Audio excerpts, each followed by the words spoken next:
হচ্ছে। শুভ দুপুর বন্ধুরা, প্রতিদিনকার মতন বৃহস্পতিবারের দুপুরের খাবার নিয়েও চলে এসেছি।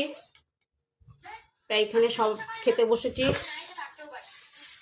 নাতনিকে দিয়েছি, ওই দেখো দই ভাত, টক দই ভাত খাচ্ছে। এই যে এটা বৌমার ভাত, আমার ভাতটাও বেরেনি,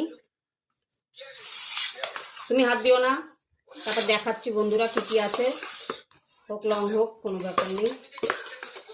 এই ভাতটা আজকে খুব গরম, এত গরম ভাত তো অসুবিধাই হয়ে যায়।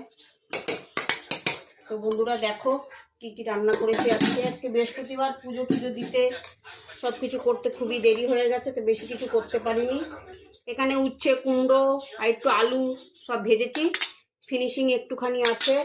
আর এখানে সামনে নিয়ে আসো, এই যে কাতলা মাছের ঝোল, পেঁপে দিয়ে আলু দিয়ে পাতলা ঝোল করেছি, বেশি করিনি। আর আছে সাথে টক দই, দুজনের জন্য টক দই। আমার নাতনিও খাচ্ছে টক দই দিয়ে ভাত।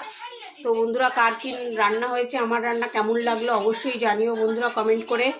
পারলে সাবস্ক্রাইব করে দিও যদি আমাকে যোগ্য মনে হয়। টাটা।